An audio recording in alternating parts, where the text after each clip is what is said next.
안녕하십니까. 저는 이제 70 먹은 할머니입니다. 제 기구한 인생에 대해 넋두리를 하고 싶었는데 이렇게 사연을 올리는 채널이 있다니 참으로 좋네요. 며느리들이 열심히 보고 있길래 저도 부탁을 해서 사연을 올려봅니다. 저에게는 참으로 슬픈 사연이지만 앞으로는 행복만 가득할 예정이라 슬픈 이야기 툴툴 털어내려 써봅니다. 말주변 머리가 없어 며느리들이 글을 대신 써주느랴 고생이겠지만 나중에 맛있는 거 사주면 되겠죠? 저는 아주 평범하게 자랐습니다. 작게 인쇄소를 하시던 아버지 밑에서 잉크 냄새를 맡으면서 자랐습니다. 어머니께서는 손이 넉넉하신 분이셔서 늘 만든 음식들을 사람들에게 베풀며 살아오셨습니다. 엄청나게 부유했던 집은 아니지만 아버지의 일거리가 끊임이 없었기에 가난에 허덕이는 일 없이 잘 먹고 무럭무럭 자랐습니다. 아버지께서는 늘 저에게 좋은 사람 만나서 시집을 잘 가야 한다고 했었습니다. 그때만 해도 여자가 일을 하면 남자가 놀고 먹는 한량인가 하는 소리를 들었다고 했습니다. 자고로 굶겨 죽이지 않을 남자와 결혼해서 아들, 딸 많이 낳고 살아야 복이 있다는 소리를 듣는다고 했죠. 어머니께서도 아이를 많이 낳아 다복한 가정을 이루고 싶어 하셨었지만 저를 낳고 몸이 안 좋아지시는 바람에 아이를 더 갖지 못하게 되셨다고 했습니다.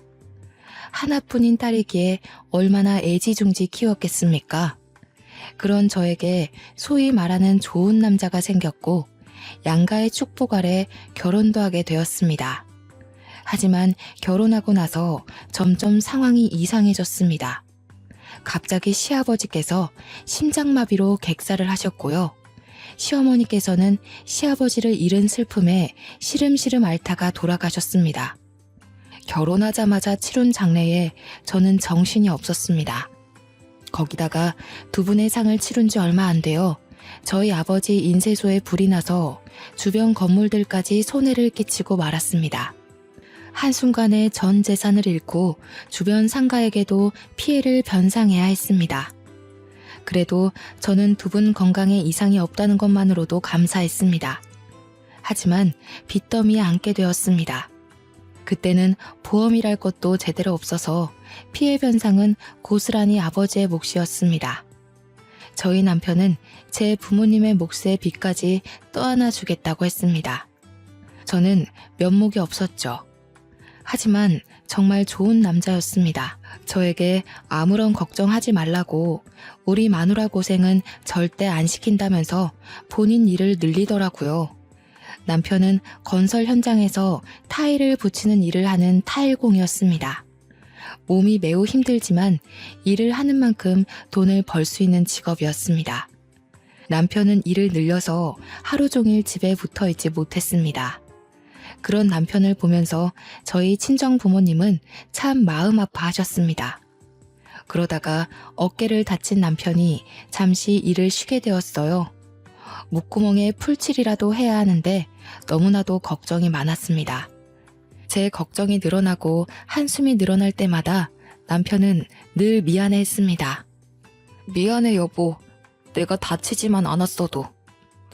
무슨 그런 서운한 소리를 해요. 당신이 이만큼만 다친 것도 너무 다행이에요. 저는 남편을 대신해서 일을 하기 위해 부업을 시작했습니다. 친정 부모님께서도 부업을 하는 저를 보고 같이 도와주시기 시작했어요. 그렇게 소일거리를 하며 한 푼 두 푼 모아 빚을 갚고 남편의 어깨도 회복되어 다시 일을 시작했습니다. 당시에 새로운 건축 양식이 유행하면서 화장실에만 붙이던 타일을 주방이나 거실에도 붙이기 시작했어요. 남편의 일거리는 늘었고 저희 가족은 다시 안정을 찾을 수 있었습니다. 저는 하던 부업을 놓치지 않고 열심히 가게의 보탬이 되기 위해 노력했습니다. 그러던 어느 날 친정 어머니께서 저에게 급히 전화를 하셔서는 혹시 임신했냐고 물어보시는 거예요. 저는 별다른 증상을 못 느끼고 있었는데 순간 생리가 늦어지고 있다는 것을 알았습니다.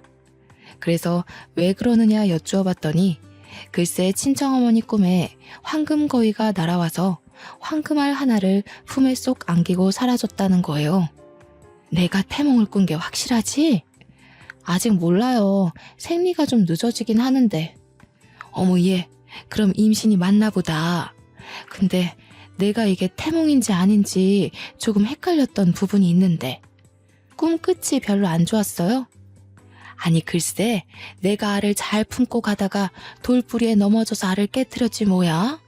근데 노른자가 2개나 있더라고. 터지긴 했지만 그래도 괜찮겠지? 저는 어차피 꿈이고 아직 임신한 것도 아닌데 너무 걱정하지 마시라고 전했습니다. 그날 저녁 약국에서 임신 테스트기를 사왔어요. 약사님께서 아침 첫 소변으로 하는 게 가장 정확하다고 하셔서 다음날 아침까지 기다렸습니다. 임신 테스트기에는 양성 반응이 떴어요. 제가 정말로 임신을 하고 만 것이었죠. 아이를 벌써 가지려는 계획은 없었지만 그 당시에 계획이라는 게 뭐가 있나요? 생기면 생기는 대로 낳는 것이 당시의 규칙이었죠. 그런데 이상하게도 먹는 거 없이 살이 많이 찌기 시작했어요. 입덧이 꽤 심한 편이었음에도 불구하고 다른 임산부들보다 배가 훨씬 불러왔습니다. 그 당시에는 조산원이라는 곳에서 애를 낳는 것이 대부분이었습니다. 돈이나 좀 있거나 아니면 고위험군 산모일 경우에나 병원에서 애를 낳았죠. 산파가 아이를 받는 전문 조사원에 다니고 있었으니 요즘 말하는 초음파니 뭐니 그런 검사는 없었습니다. 남편은 그냥 남들보다 아이가 큰가 보다 했지만 저는 뭔가 불안했어요. 고작 임신 4개월일 뿐인데 다른 임산부들 7개월쯤 되는 배를 가지고 있었거든요. 저는 남편이 일이 바빠 혼자 병원으로 향하고 있었습니다. 평소와 다를 거 없이 버스 정류장에서 버스가 언제 오나 목 빠지게 기다리고 있는데 뒤에서 누군가가 저를 불렀습니다. 뒤를 돌아봤는데 아무도 없었어요.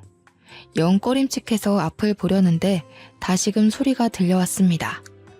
저 멀리서 웬 할머니 한 분이 색동 저고리를 입고 저에게 손짓을 하고 있었어요. 저는 덜컥 겁이 났습니다. 너무나도 선명하게 보이는 색동 저고리에 제가 귀신을 보고 있나 싶었거든요. 제가 쭈뼛쭈뼛하면서 무시하려고 하자 할머니는 제게 큰 소리를 내면서 말했습니다. 당장 이리 오래도. 저는 제 귀를 쩌렁쩌렁하게 울리는 호통에 놀라서 뭔가를 홀린 듯 할머니 앞으로 다가갔어요. 할머니는 길에서 돗자리를 펴놓고 사주 같은 걸 봐주시는지 작은 나무상에 한자로 된 책을 3권 정도 올려두셨더라고요. 저는 임신한 놈이라 솔직히 뭔가 내키지 않았습니다. 호자, 이름이 뭐고? 제 이름이 왜요? 우리 할망은 그렇게 말대꾸하는 거 안 좋아한다. 이름이 뭐고? 윤순애입니다. 아이고, 이름 획수가 잘못된 게 틀림없네. 진실한 순자 쓰나. 제 이름은 참으로 진실로 할 때 순자를 쓰고 있었습니다. 한자를 말하지도 않았는데 덜컥 맞추는 할머니에 소스라치게 놀랐습니다. 우리 할망이 그러는데 이름에 삼수변 삼액자가 붙어야 하는데 기구한 운명의 획이 하나 추가되어 죽을 사가 붙었다고 하시는구만. 진실로 순자가 아니라 따라 죽을 순이 붙었어. 저는 너무나도 기분이 나빴습니다. 제 아이가 뱃속에 떡하니 자리를 잡고 있는데 그런 불길한 소리를 하니 얼마나 불안하고 불쾌했겠습니까? 자리를 박차고 일어나려고 하는데 할머니께서 제 손을 꽉 붙들어 매셨어요. 그 힘이 얼마나 강하던지 제가 감히 이길 수 없는 정도였습니다. 갑자기 눈알을 확 뒤집었다가 푸시더니 제 눈을 똑바로 쳐다보고 제 배를 뚫어져라 보셨습니다. 그러더니 쌀알을 몇 개 휙 던지시고는 중얼중얼 하시는 겁니다. 저는 너무 소름 끼치고 무서워서 도망가고 싶었는데 2 다리가 묶인 것 마냥 그 자리에서 일어날 수가 없었습니다. 너무 끈끈하게 묶여 있어서 내가 그 끈을 함부로 풀어낼 수가 없네. 자네 아이 2 다 살리고 싶으면 한 아이를 포기해야 해. 아이 2 다 살리고 싶으면? 그게 무슨 소리래요? 뱃속의 아이 말이야. 쌍둥이를 가졌잖아. 저는 그제서야 제 배가 왜 남들보다 큰지 이해가 갔습니다. 병원에 가서 정확하게 검사한 것은 아니지만 어머니의 태몽에서 쌍란이 나온 것도 그렇고 지금 할머니께서 쌍둥이라고 하는 것도 그렇고 말이죠. 저는 뭔가 깨달음을 얻은 듯한 얼굴을 했지만 그럼에도 불구하고 의문이 남았습니다. 제가 쌍둥이를 가졌을 수도 있지만 둘 다 살리고 싶으면 한 아이를 포기하라는 게 무슨 소리세요? 우리 할망이 자세하게 말해주면 운명이 바뀐다고 했는데 자네 인생이 기구해서 내가 조금 더 풀어주지. 뱃속의 쌍둥이 명이 짧아 따라 죽을 운명이란 말이다 이거야. 저는 점점 듣는 게 거북해졌습니다. 아직 태어나지도 않은 아이들에게 저주를 퍼부어도 너무 심하게 붙는 것 같았습니다. 할망인지 뭔지가 귀신인지 신인지 모르겠지만 우리 아이에게 저주를 붓는 것만 같았어요. 애 둘 다 낳을 생각 말고 하나만 낳아. 하나를 일찌감치 지우면 그 수명이 다른 쌍둥이에게 붙어서 오래오래 살 거요. 아니, 무슨 그런 저주를 퍼부으세요? 저주라니. 내 말을 들어야 다들 오래 살 수 있어. 그 아들이 따라 죽을 업보를 타고 태어나는 거니까. 내 말 들어. 할머니 너무해요. 태어나지도 않은 아이들한테. 내가 뭘 했어. 저 업보를 타고난 인간들은 내 말을 듣지 않는데도. 갑자기 목소리가 바뀐 할머니는 저를 확 째려보셨습니다. 이전까지는 호통은 치셔도 눈빛은 안타까워하는 눈빛이셨는데 지금은 눈빛에 도끼가 가득했어요. 자식은 물론이고 다른 사람도 살고 싶으면 애 하나를 버려. 그러면 그 수명 골고루 나눠 먹을 테니. 그러더니 할머니는 저의 다른 말들을 모두 무시한 채 나무 탁상을 탁탁 챙기고 돗자리를 휘리릭 말아서 들고는 골목 끝으로 사라졌습니다. 저는 멍하니 사라지는 할머니의 뒷모습을 바라보았어요. 그러다가 정신을 차리니 제가 뭘 하고 있었는지를 모르겠더라고요. 홀렸다는 말의 뜻을 정확하게 알 수 있는 순간이었습니다. 저는 원래의 목적대로 산부인과에 가기 위해서 버스에 올라탔습니다. 버스를 타고 병원으로 가는 내내 속이 울렁울렁 거리더라고요. 가까스로 정신을 부여잡고 병원에 도착해서 검사를 마치니 정말로 쌍둥이가 뱃속에 있다지 뭐예요. 참말로 신기한 경험이 아닐 수 없습니다. 친정엄마가 꾸신 꿈도 그렇고 점쟁이로 보여지는 할머니도 그렇고 모두들 저에게 쌍둥이에 관련된 이야기를 해주셨으니까요. 그런데 쌍둥이인 걸 알자마자 제 마음속에 불안의 촛불이 탁 켜졌습니다. 쌍둥이 명이 짧아 따라 죽을 운명이란 말이다. 저는 서둘러 동네로 왔습니다. 그리고는 점쟁이 할머니가 있었던 그 자리로 달려갔어요. 하지만 할머니의 흔적은 그 어디에도 없었습니다. 저는 지푸라기라도 잡는 심정으로 할머니를 아는 사람들을 찾기 시작했어요. 근처 상인들이라면 충분히 알고도 남았을 것이라고 생각했습니다. 저기요, 과일 가게 아주머니. 여기서 앉아서 점을 보시던 색동옷 입은 할머니 못 보셨어요? 어머 세댁, 무슨 꿈이라도 꿨어?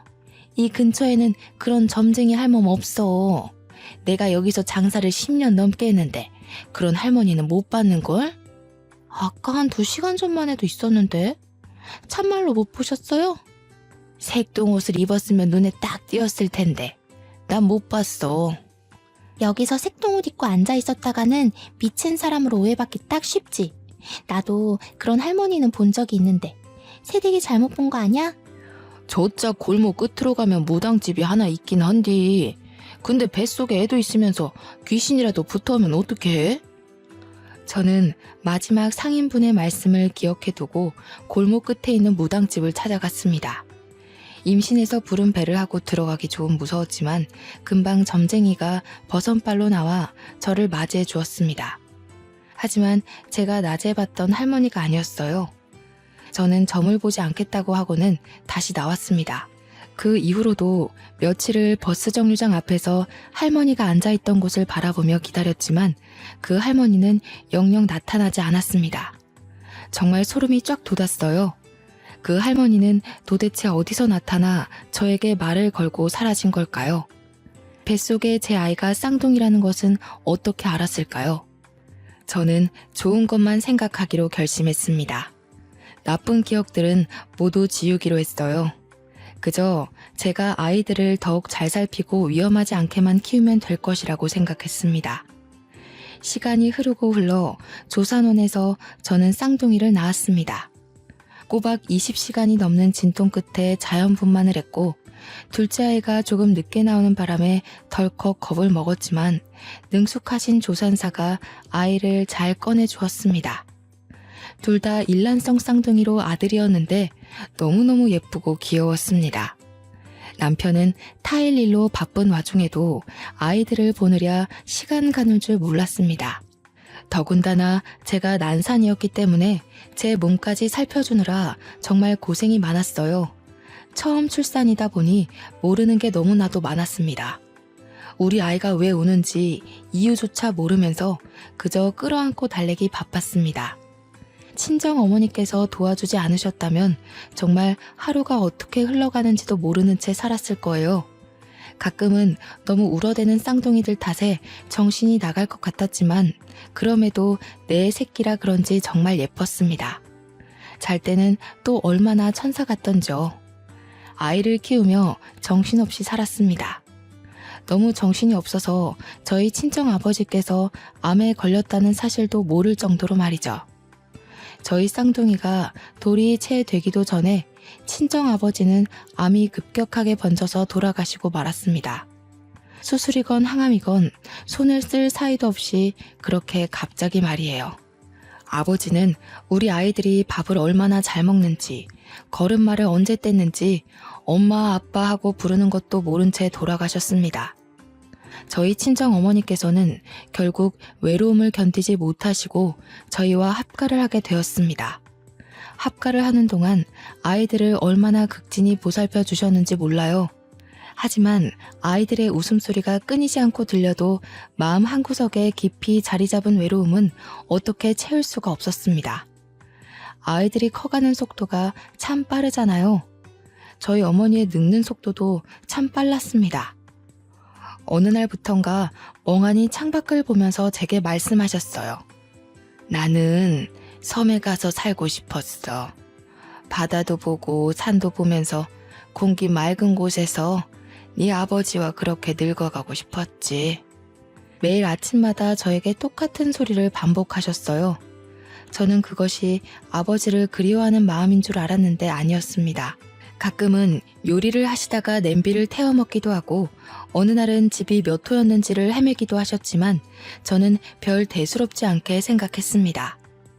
그러다가 아이들이 어린이집에 갈 나이가 되었고 남편은 타일 시공을 직접 하지는 않지만 현장에 계속 나가 있느라 바쁜 와중이었죠. 저는 친구들과 약속이 있어 어머니께 아이들을 하원시켜달라 말씀을 드렸습니다. 어머니는 4시까지 꼭 데리러 가겠다고 하셨지만 저는 친구들을 만나다가 어린이집에서 전화가 걸려와 황급히 집으로 가야 했어요. 어머니, 쌍둥이들 하원 시간이 넘었는데도 안 오셔서요. 그때는 이미 저녁 6시를 넘긴 시간이었습니다. 저는 놀래서 어린이집으로 달려갔고 아이들을 하원시켰습니다. 어머니께 무슨 일이 일어난 건가 싶어서 전화를 걸어보았지만 받지 않으셨어요. 놀란 마음을 부여잡고 집으로 가니 어머니께서 또 멍하니 창밖을 바라보고 계셨습니다. 엄마, 왔니? 그 아이들은 누구니? 저는 소스라치게 놀랐습니다. 어머니는 치매가 오신 거였어요. 그동안 수많은 증상이 있었음에도 불구하고 저는 제가 사는 게 바빠서 그걸 알아차리지 못한 것이었어요. 부랴부랴 어머니를 모시고 병원에 갔더니 이미 치매 증상이 꽤 오랜 시간 있었으며 진행이 된 터라 약으로 조절하기 힘들다고 했습니다. 저는 한동안 눈물로 밤을 지새워야 했습니다. 결국 어머니는 중증 치매 환자라는 검사 결과를 받게 되었고 아이들과 함께 살면서 위험한 일이 반복되어 결국 요양원으로 모시게 되었습니다. 어린이가 되어버린 어머니께서는 요양원에 들어가지 않겠다고 난리를 치셨지만 어쩔 수 없었습니다. 그런데 요양원에 들어가 외로움에 시름시름 앓던 어머니께서는 6개월 만에 자다가 돌아가셨습니다. 저는 너무 놀라서 요양원에 찾아가 혹시 제대로 잘 보살피지 않은 건 아닌지 확인해 보았지만 병원에서도 자연사로 결론 짓더라고요.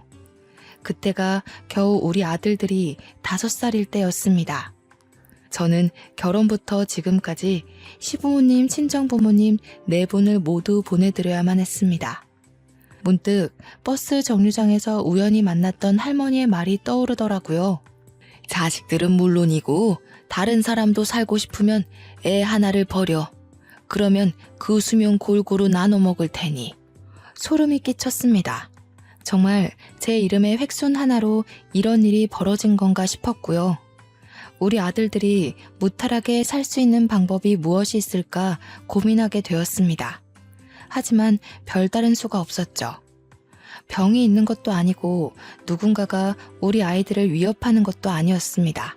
남편은 매일같이 고민하는 저의 손을 꼭 잡아주며 말했습니다. 당신이 그 할머니에게 무슨 말을 들었던 너무 걱정하지 마. 아직 아무런 일도 일어나지 않았고 사실 우리 부모님이건 장인어른 장모님이건 하늘나라에서 부른 것일 수도 있는데 당신이 너무 그 할머니 말에 신경 쓰고 있는 건 아닐까 싶어. 나도 지워버리려고 노력 중인데 그게 잘 안 되네요. 우리 아이들 우리 손으로 지켜내면 되지. 우리가 더 보살피고 더 아껴주면 위험한 일 없을 거야. 남편은 저를 꼭 안아주며 말해주었습니다. 저는 불안함을 조금 내려놓기로 했어요. 그 뒤로 우리 아들들이 초등학교에 입학해서 체육대회를 할 때도 위험한 일이 생기지 않도록 담임 선생님께 신신당부를 했고요. 학교에서 친구들과 싸움이 나면 불이 나게 달려갔습니다. 그때 당시만 해도 학교에서 체벌이 공공연하게 이루어졌던 시기라 매 학년마다 담임 선생님을 찾아가 체벌은 절대 안 된다고 말씀을 드렸고요. 시장을 다닐 때에도 제가 매일같이 데려갔고 또 데리고 오면서 위험한 상황 자체를 만들지 않으려고 했습니다. 물론 주위에서는 너무나도 극성이라고 손가락질을 하기도 했죠. 하지만 자식 목숨이 달린 일인데 어느 부모가 가만히 있을 수 있겠습니까? 우리 아이들은 무럭무럭 자랐습니다. 울음만 커져도 제가 소스라치게 놀랐기 때문에 정말 남자 아이들로서는 별로 상상할 수 없을 정도로 흉터 하나 없이 잘 컸습니다. 예방접종을 할 때에도 일일이 알레르기 검사를 하고 안전성을 수십 번 물어보고 맞췄으니까요. 아이들이 고등학생이 된 이후부터는 마음이 한결 편하더라고요. 성인과 별 다를 것 없는 몸을 하고 있었으니까요. 우리 아들들이 키도 꽤 컸고 몸도 다부졌거든요. 무엇보다 예의도 바르고 제 말을 잘 들어주는 자상한 아들들이었습니다. 정말 아픈 데 하나 없이 다치는 데 하나 없이 잘 자라주었습니다. 저는 평온한 일상이 반복되자 점쟁이 할머니의 말을 완전히 까먹어버렸습니다. 그도 그럴 게 수능도 잘 치렀고 대학도 둘 다 원하던 학과에 붙었거든요. 대학생이 되어 초반에 놀러 다니느랴 집에 잘 안 들어왔을 때는 조금 걱정이 되었지만 아들들은 걱정 말라고 했습니다. 그렇게 제일 걱정이던 군대도 잘 다녀오고 대학도 졸업하고 둘 다 취직이 되었을 땐 저와 남편 모두 안심했습니다. 남편은 저에게 웃으며 놀리기까지 했죠. 어릴 때는 어디 다쳐서 피라도 나면 기절할 것처럼 굴었던 사람이 그봐 마음을 달리 먹으니까 우리 아들들도 잘 자라서 이렇게 어엿한 성인이 됐잖아. 저는 남편을 보며 활짝 웃었습니다. 사람은 역시 마음먹기에 달린 거라 생각했죠. 그러던 도중 첫째 아들이 여자친구를 소개시켜주겠다고 했습니다. 아들들 모두 34살이니 결혼 정년기라고 생각은 했지만 저렇게 이야기를 하니 속이 시끌시끌한 건 어쩔 수 없더군요. 첫째가 피아노를 전공했다던 여자를 데리고 왔고 늘씬늘씬하고 예쁜 것이 한눈에 마음에 들었습니다. 인사를 나누는 자리에서 처음에 저를 어색해했지만 제가 마음을 열고 다가가니 사르르 녹는 애교를 장착하고 저를 대하더군요. 이래서 우리 아들이 푹 빠진 건가 보다 싶었습니다. 양가가 인사를 드릴 때도 참 화기애애했습니다. 결혼식 분위기도 참 좋았고 결혼하고 나서는 더욱 좋았습니다. 우리 아들이 살가운 성격은 아니었는데 며느리가 오고 나서부터 참 저를 이모저모 많이 챙기더군요. 며느리가 시켜서 하는 일이라도 참 고마웠습니다. 첫째 며느리가 결혼 4개월 만에 임신했다고 했을 때 저와 남편은 초음파 사진을 들고 눈물을 흘리기도 했으니까요. 첫째 며느리의 임신 경사와 더불어 둘째 아들도 결혼하겠다고 했습니다. 미술 선생님으로 재직 중인 여자라고 했습니다. 둘째 며느리는 참 조용조용하면서도 진득하니부터 일을 할 줄 아는 아이였습니다. 큰 며느리처럼 살갑게 붙어서 이런저런 이야기를 나누거나 하진 않았지만 늘 제 옆에서 조용히 제가 하는 일을 거들었죠. 그 야무진 손이 얼마나 예뻐 보였는지 모릅니다. 첫째 며느리는 출산 후에도 피아노를 계속했고 연주회에 우리 가족 모두를 초대하기도 했습니다. 강렬한 드레스를 입고 피아노를 연주하는 큰 며느리는 참 다른 사람 같아 보였습니다. 정말 멋있고 대단하더라고요. 그 이후에도 제가 연주회 가는 것을 좋아하니 무슨 일이 있으면 연주회 티켓을 주었습니다. 며느리 친구들의 공연을 같이 보러 가기도 했고요. 둘째 며느리는 학교에서 미술 선생님으로 일을 하면서도 자기 전시회라는 것을 열더라고요. 미술이라는 걸 하나도 모르는 제가 봐도 그림이 너무 아름다웠습니다. 제가 멍하니 둘째 며느리의 작품을 보고 있자 며느리가 저를 위해 그림을 그려주기도 했네요. 그걸 보고 첫째 며느리도 둘째 며느리에게 작품을 사기도 했고요. 둘째 며느리는 돈 받고 팔 수 없다고 그냥 드리겠다고 둘이 티격태격하다가 정말 싸움이 나기도 했네요. 가운데서 중재하느라 제가 얼마나 진땀을 뺐는지 모릅니다. 첫째 며느리가 출산하고 얼마 지나지 않아 둘째 며느리도 임신을 했고 첫째 며느리가 둘째도 가졌다는 소식을 전해왔습니다. 한순간에 대가족이 되어버려 저와 남편은 정신이 없었죠. 첫째 며느리가 아이를 봐달라고 하면 한달음에 달려가 아이를 돌봐주기도 했고 제가 먼저 아이를 돌봐줄 테니 목욕탕이라도 가서 때라도 밀고 오라고 할 때도 있었습니다. 그럴 때마다 같이 못 가서 아쉽다는 며느리를 어찌 예뻐하지 않을 수가 있을까요? 정말 고부간의 갈등이라는 건 하나도 겪어본 적이 없습니다.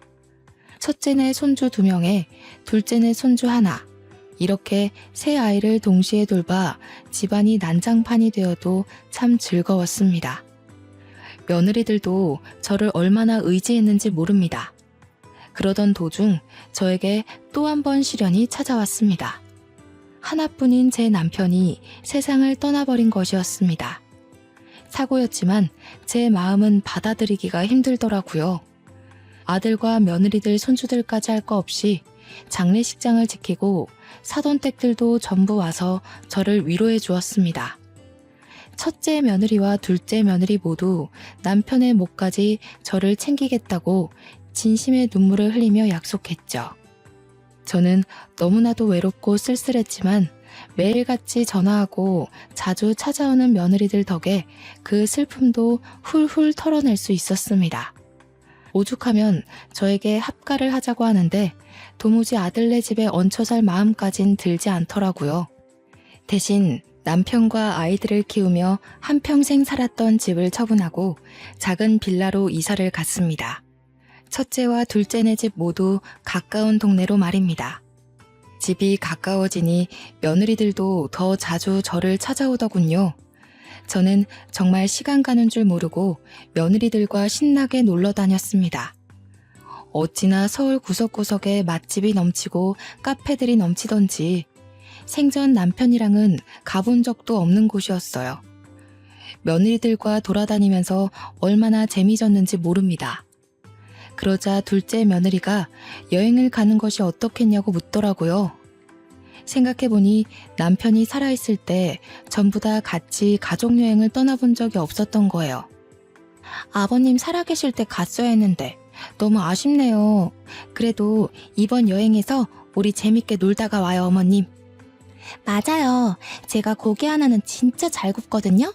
형님, 고기는 제가 구울 테니까 집게 탐내지 마세요. 며느리들은 제가 좋다고 하니 바로 강원도에 있는 펜션을 예약하더라고요. 고기도 구워 먹고 물놀이도 할 수 있다면서 아주 좋아했어요. 사는 게 바빠 아들들 데리고 좋은 곳으로 여행을 떠나본 적 없어서 참 미안하면서도 설레더군요. 첫째 아들의 둘째 손주와 둘째 아들네 첫째 손주는 너무나도 아기라서 사돈댁들이 맡아주시겠다고 즐거운 여행 다녀오라 하시더라고요. 저는 감사 인사를 전화로 전달하고는 첫째 아들네 차에 올라타려 했는데 갑자기 첫째 손주가 떼를 쓰기 시작했습니다. 할머니랑 엄마랑 작은 엄마랑 이렇게 탈래요. 응? 아빠가 운전하는 차에 타지 않고? 여자는 여자끼리, 남자는 남자끼리. 요즘 유치원에서 여자 남자 편갈라서 논다고 하더니 집에서도 이러네요. 형수님, 조카가 원하는데 뭐 어때요? 저랑 형이랑 운전해서 갈 테니 형 차를 형수님이 운전해서 오시면 되겠네요. 좋아. 손주의 바람대로 여자차, 남자차 나눠서 타기로 했습니다. 첫째 며느리가 운전하는 차에 저와 손주 둘째 며느리가 타고 둘째 아들이 운전하는 차에 첫째 아들이 앉았습니다. 그렇게 강원도 횡성에 있는 펜션에 가기로 하고는 차를 출발해서 한창 고속도로를 타고 있었습니다. 두 번째 휴게소에서 만나자 약속을 했다고 했는데 아무리 기다려도 아들네 차가 도착하지 않았습니다. 불안한 마음에 며느리들이 전화를 해봤지만 둘 다 전화도 받지 않았고요. 모르는 번호로 전화가 걸려오고 나서야 저는 점쟁이의 말이 떠올랐습니다. 온몸에 소름이 돋으면서 다리에 힘이 풀렸고 전화를 받은 첫째 며느리의 표정이 일그러지는 것을 보면서 확신을 했습니다. 둘째 며느리는 영문도 모른 채 주저앉은 저를 부축했고요. 첫째 며느리는 갑자기 온몸을 떨면서 눈물을 흘리기 시작했어요. 저는 그 모습을 보면서 같이 눈물을 흘렸습니다. 남편들 차가 사고가 나서. 네? 형님, 그게 무슨 소리예요? 며느리들과 저는 황급히 병원으로 달려갔고 거기서 싸늘하게 식은 두 아들을 만날 수 있었습니다. 과적제 화물 트럭에서 떨어져 나온 벽돌이 아들 차를 뚫었다고 했습니다. 벽돌을 맞은 둘째 아들은 즉사, 피하려고 차를 틀다가 가드레일을 받은 첫째 아들은 병원으로 이송 도중 사망했다고 하더군요. 그게 우리 아들들 나이가 고작 40살일 때였습니다. 아들들의 장례를 어떻게 치렀는지 기억도 나지 않습니다. 너무나도 정신이 없었고 온통 곡소리뿐이었습니다. 저는 더 이상 흐를 눈물도 없겠구나 했는데 또 눈물이 나오더라고요. 며느리들은 저를 붙잡고 어머니 어떡해요 하는데 해줄 수 있는 말이 없더군요. 발인을 끝내고 장지에 두 아들을 묻고 집으로 돌아와 아무도 없는 텅 빈 집에서 홀로 잠이 들었는데 꿈속에 그 색동옷 입은 할머니가 나타나더군요. 세월이 40년이나 흘렀음에도 여전히 버스 정류장에서 만났던 그 모습을 하고 말입니다. 내가 하나만 살리라고 했잖아. 그래야 수명을 늘릴 수 있다고. 네 이름 획수가 잘못되어 줄줄이 따라가는 거라고 했잖아. 이제 저는 어떡해요? 며느리들까지 무슨 화가 생기면 어떡해요? 네 핏줄의 인연이 모두 끝이 났으니 더 이상 따라가는 사람이 없을 게야. 그 말을 뒤로 한 채 할머니는 사라졌고 저는 꿈에서 깼습니다. 제게 나타나서 더 이상 따라가는 사람이 없을 거라 했지만 저는 불안했어요. 저는 빌라를 매매로 내놓았습니다. 자리가 좋고 신축이라 그런지 금방 좋은 값을 받고 팔 수 있었습니다. 남편과 살았던 집을 팔고 남았던 돈과 빌라 매매값을 합치니 수중에 4억 정도 생기더라고요. 저는 며느리들을 불렀습니다. 그리고 각각 2억씩 나눠주었죠. 며느리들은 절대 받지 못한다며 한사코 거절했지만 제가 큰 소리를 내니 마지못해 받았습니다. 나는 이제 바다도 보고 산도 볼 수 있는 섬으로 떠날게야. 우리 어머니의 소원이셨지. 이제 나는 신경 쓰지 말고 우리 며느리들 각자의 삶을 찾아가도록 해. 아직 나이도 젊은데 새 출발해야지. 며느리들은 저를 붙잡고 엉엉 울었습니다. 절대 못 보낸다고, 평생 같이 살자고 하는 걸 매몰차게 밀어내고는 무작정 제주도로 떠났습니다. 그리고는 무작정 수녀원에 들어가 저를 받아달라고 했죠. 큰 수녀님께서는 제 사정을 묻지도 않으시고 저를 받아주셨습니다. 매일같이 기도를 드리며 스스로 감옥 생활을 자처했습니다. 그런 제가 참 안쓰러웠는지 어린 수녀들이고 큰 수녀님이고 할 것 없이 매일같이 저를 불러다가 맛있는 걸 먹여주시고 좋은 경치를 구경시켜 주었습니다. 그럼에도 불구하고 저는 두 아들들을 먼저 보냈다는 죄책감을 이겨내기 힘들었어요. 그렇게 1년을 넘는 시간 동안 열심히 수련을 하고 기도를 하니 마음 한구석이 한결 편해지더군요. 그런데 어느 날 큰 수녀님이 저를 찾는 사람들이 있다면서 기도를 하고 있는 저를 불러냈습니다. 앞마당에 나가니 첫째와 둘째 며느리들과 손주들이 저를 기다리고 있었습니다. 순간 눈물이 터지는데 흐르는 눈물을 막을 수가 없었습니다. 며느리들도 저보고 눈물을 흘리고 있더군요. 천천히 이야기하라면서 자리를 비켜주신 큰 수녀님 덕에 저희는 이산가족 상봉하듯 끌어안고 엉엉 울었습니다.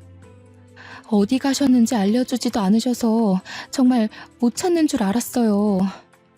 알고 보니 저를 찾느라 참 고생했다고 하더군요. 제가 거주지를 옮기지 않고 지내다가 며칠 전에서야 전입신고를 수녀원으로 했는데 그걸 보고는 찾아온 것이었습니다. 어머님, 이제 저희와 같이 서울로 올라가요. 저희 그동안 취직도 하고 대출도 받아서 마당에 있는 주택을 샀어요. 어머님 모시고 살려고 일부러 큰 집으로 구했어요. 내가 염치 없이 어떻게 거기서 살 수가 있겠니? 괜한 짓을 했구나. 나는 여기가 편하고. 저희 취업해서 일을 해야 한단 말이에요. 그럼 손주들은 누가 봐주시나요? 어머님이 와서 사랑으로 보살펴 주세요. 우리 남편들처럼 그렇게 키워주세요. 울면서 떼를 쓰는 며느리들에게 매몰차게 돌아가라 이야기를 하지 못하겠더군요. 며느리들은 인근에 숙소를 잡았다면서 기다리겠다고 꼭 같이 돌아갈 거라고 했습니다. 제 이야기를 대충 들은 큰 수녀님께서 무슨 걱정이 있으냐며 며느리들을 따라가라고 하시더군요. 우리 자매님께서 앞으로 얼마나 더 이 세상에 있다가 하나님의 부름을 받으실지 모르지 않습니까? 마지막은 가족들과 함께 오순도순 지내시면 얼마나 행복할까요? 저는 큰 수녀님의 말씀에 큰 결심을 하고 며느리들에게 연락을 했습니다. 내가 너희들에게 큰 짐이 될지는 모르지만 나 또한 내 가족과 함께 지내고 싶어 못 이기는 척 따라가마. 하지만 이거 하나만 약속해다오. 언제라도 좋은 사람이 나타나면 뒤도 돌아보지 않고 떠나는 게야. 어머님, 꼭 약속할게요. 하지만 어머님도 저희가 좋은 사람을 만날 때까지 절대로 만남을 강요하지 마셔요. 저희가 절대 죄책감이나 마음의 응어리 같은 게 남아서 이러는 거 아닌 거 아시죠? 정말 어머님과 함께 할 때 너무 행복했고 그 행복이 그리워서 모시고 살겠다고 결심한 거였어요. 나도 너희와 함께 할 때 참 행복했단다. 하지만 죽은 아들들 때문에 이러는 거면 내가 너무 부담스럽구나. 저희는 그저 어머님과 함께 하고 싶은 것 뿐이에요. 말씀대로 약속 꼭 새겨 드릴게요. 며느리들은 걱정 말라고 약속을 꼭 하겠다고 했습니다. 저는 며느리들이 구해놨다는 서울에 마당이 딸린 주택으로 이사를 했고 지금은 손주들을 돌보면서 행복하게 지내고 있습니다. 우리 며느리들에게 좋은 사람을 언제든지 찾아가라 했지만 약속만 해놓고 지키지도 않네요. 벌써 같이 산 지 5년이라는 세월이 흘렀는데 손주들 쑥쑥 크는 맛에 참 재미지게 삽니다. 큰 며느리, 둘째 며느리, 손주 3명과 복작복작 사니 참 외로움을 느낄 시간도 없습니다. 사돈댁들도 여전히 저와 잘 지내고 있습니다. 저를 원망할 법도 한데 저를 참 많이 신경 써주십니다. 얼마 전 둘째 며느리네 바깥사돈이 돌아가시는 일이 있었습니다. 온 가족이 똘똘 뭉쳐 힘겹게 이겨내기로 약속했죠. 둘째 며느리네 안사돈도 우리들의 집으로 모시고 오기로 약속했습니다. 이렇게 온 가족이 하나 되어 살 수 있다니 얼마나 기쁜 일입니까? 앞으로도 영원히 우리 가족은 하나 되어 행복하게 살 겁니다. 나쁜 일은 다 잊어버리고 더 이상 보이지 않는 무언가에 휘둘리지 않으면서 말이죠. 저희 가족의 화창한 봄날을 모두 응원해 주세요. 감사합니다.